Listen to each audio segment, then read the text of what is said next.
చిత్తూరు జిల్లా కుప్పం మండలంలోని వేపూరు మిట్టపల్లి గ్రామంలో వైసీపీ నాయకుల ముఖ్య అనుచరులు సుమారు 25 కుటుంబాలు టీడీపీ తీర్థం పుచ్చుకున్నాయి.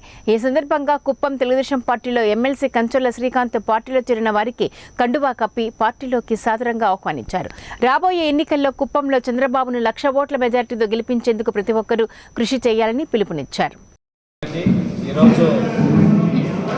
వేపూరు మిట్టపల్లి పంచాయతీ ఆవులత్తం గ్రామానికి సంబంధించిన ఎస్సీ కాలనీకి సంబంధించినటువంటి 25 కుటుంబాలు తెలుగుదేశం పార్టీలో చేరడం జరిగింది. దాంట్లో ముఖ్యంగా చెన్నకేశ్వర గారి ఆధ్వర్యంలో ward member, YSRCP ward member వారు, వారితో సంబంధించినటువంటి వాళ్ళ బంధువులు, ఇతర మిత్రులందరూ కూడా చేరడం జరిగింది.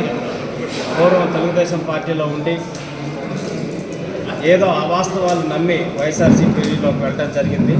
అక్కడ ఉన్న దారుణమైన పరిస్థితులు, వార్డులో ప్రజలకి ఏమీ చేయలేకపోవటం, ఎటువంటి నిధుల సహాయ సహకారాలు కానీ అన్ని రకాలుగా జరిగిన ఇబ్బందుల్ని దృష్ట్యా ఈరోజు చెన్నకేశ్వర గారు ఆయనతో పాటు 25 కుటుంబాలను తీసుకొని తెలుగుదేశం పార్టీలో చేరడం జరిగింది.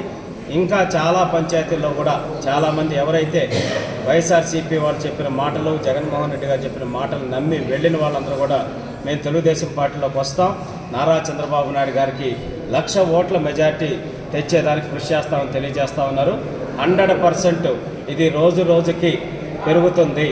మీరు అన్యాయాలు, అక్రమాలు చేసి, బెదిరింపులు చేసి మీరు ఎన్ని చేసినా కూడా తెలుగుదేశం పార్టీలోకి రావటాన్ని ఎవరు ఆపలేరు అనేది కూడా తెలియజేస్తా ఉన్నాం. 100% ఇది 1,00,000 ఓట్ల మెజార్టీ సాధించేదానికి జైత్రయాత్రలాగా కొనసాగుతుందని తెలియజేస్తున్నాం. Thank you.